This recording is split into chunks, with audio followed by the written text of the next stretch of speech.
So what interests me about urinetherapy is the pages and pages of articles warning against it or making fun of it or debunking it. There's a whole cottage industry of debunkers now, which, well, I wouldn't say cottage industry because a lot of it's government funded. Which started with Snopes, who's still the king of them all, I guess, the most referenced, the one used to make bad faith arguments, which at one point was just a couple and their cats. Although he ended up, they ended up splitting up because he cheated on her with, I think, was it a prostitute or something like that? And he ended up getting in a lot of trouble, and I guess they had to debunk him, and now he's no longer part of their thing, or he's not, you know, with them anymore, or with the organization anymore. But yeah, if you do a search on it, like any kind of just regular normie tier Google search,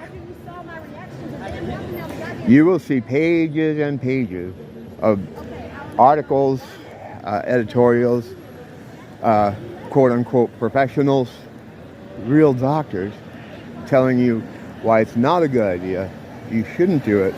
And I think the only kind of thing I saw where the time they say is if you're like dying and you're in a life or death situation, but they don't even really suggest it for that. Like if it's an emergency, like a super serial emergency, guys, like you're in the desert, and then maybe.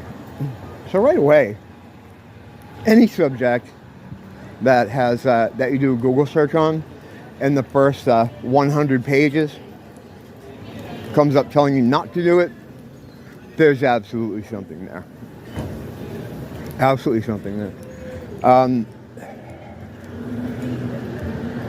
Paul Romano, I had to think of his name for a minute. My Alzheimer's kicks in sometimes. He does a lot of stuff on Madonna, the creepy ghoul who's he calls her Madam Expiration Date. One stream, she was doing these streams because, you know, celebrities can't be fucking ignored by people, especially when they feel it slipping away, like her.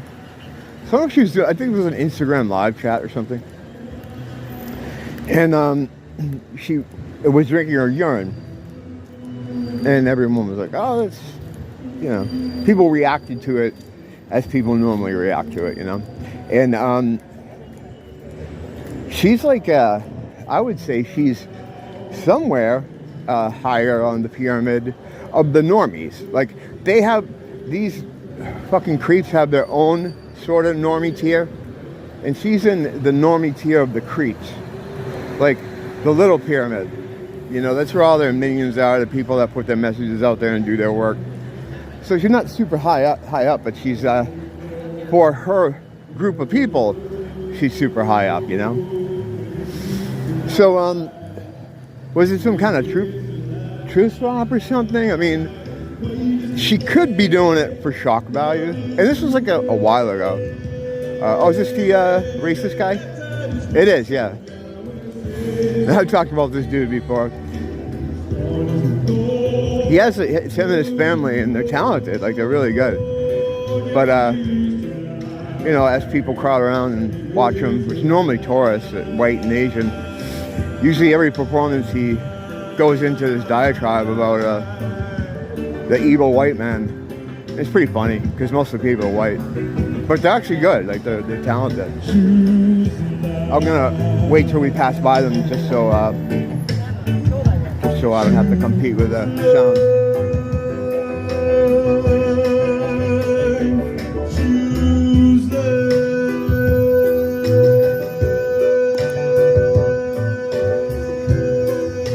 See, I could get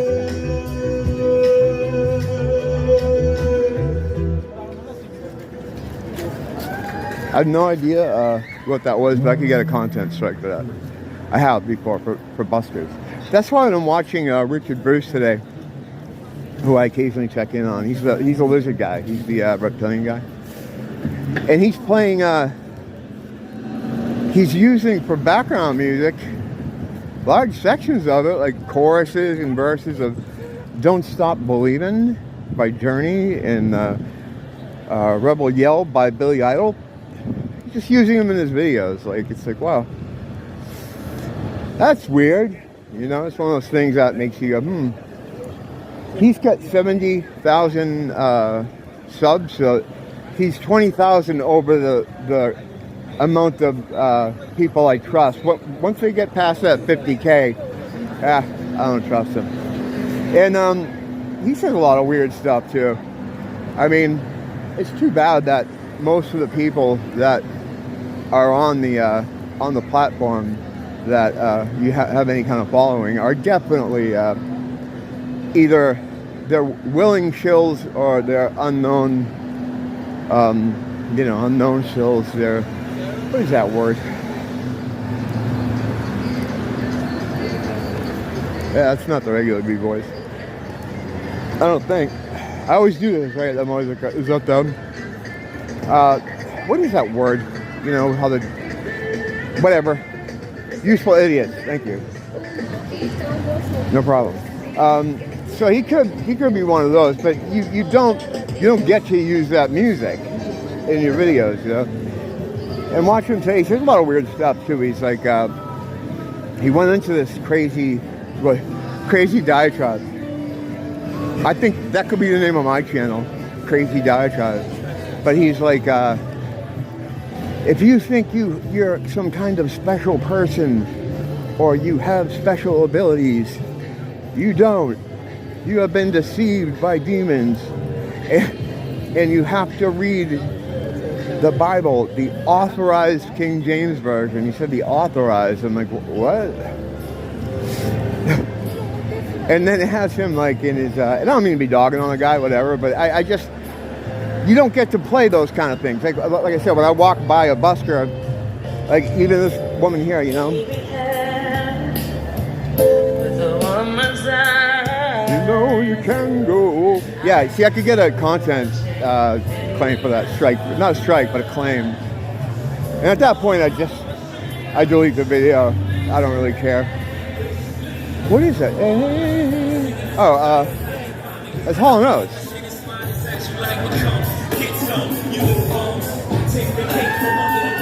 Yeah, I'm gonna get like 4 content strikes. Meanwhile, Richard Bruce can use Don't Stop Believin' by Journey in his fucking videos. Yeah, I mean, there's a lot of red flags about that guy. I don't know what his deal is, but his reptilian stuff is good. What he's showing you is, you know, real. I linked a video to him, or I added him the other day with that footage I got of that reptilian dude. You know, these guys, if he is indeed some kind of handled person, I think it's pretty obvious by his content that he is in some way, whether he knows it or not. He still puts out some good stuff, some good information. They're all kind of like that. You know, they have to put out truth with the bullshit, even the controlled people. And I'm sure you've heard that a lot of times. Like, they have to tell you some truth. And yeah, there is that. Holy shit, man. This is a bad idea, I guess. And yeah, they have to, because there's that sort of cosmic rules they follow that are nebulous. But beyond that, the reason they tell you some things that are true is because truth has its own frequency. When someone says something true, you can usually feel it, just like the same way if someone's lying to you, you kind of know or you get a sense that they're lying. It's not that you're recognizing the contents of what they're saying, you're recognizing the frequency it's on. Truth has its own frequency, lies have their own frequency. That's what you're recognizing. So when they put out a little truth with the gatekeeping bullshit, it's to trigger that thing in your brain or inside you. It's not in your brain, trust me. That was a mistake. But I didn't mean to say brain. It triggers that thing inside you that you're like, hey, you know, this is there's something real here. And then it puts you in the zone where you're more accepting of the bullshit that they then add along with the stuff that hits the truth button in your body. So that's really why they sandwich it together. And yeah, I mean, there is that. They have to show you revelation of the method is a thing where they have to show you, but I don't think that's always true in a conversational sense. I think the reason they make sure that they put some truth in it is to obfuscate all the other stuff that's bullshit. So you'll take that in too, and you'll also consider that with the same kind of thoughtful response that you'll have to something that your spiritual shit test is telling you is true. It's like bang, your truth ping went off. So then when they tell you to get the authorized edition of the King James, you're like, oh yeah, I mean, maybe I should, do that too. Make sure it's authorized. Make sure 100 rabbis looked at it first and put all the pertinent stuff in there. Remember, turn the other cheek. If you discover what we're doing, don't kill us, Goy. That's basically what that is, So, yeah, it's hard with this stuff.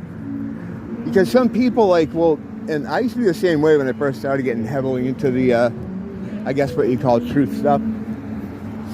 Not so much the metaphysical stuff, but more like just how the world is being run and what it's being run by. I tend to find one dude and just spend too much time with them. I like to move around anyway. I've gotten to this habit where I'll follow a creator for a while and then move on to someone else and then move on to someone else. But if the creator's interesting or good, I'll always make sure I circle back to them and maybe catch up with them.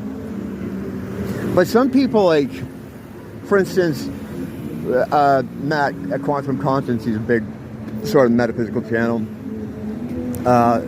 They'll find him, and if you look at probably some of his followers, YouTube subscriptions, what they subscribe to, he might be the only guy like that they're following.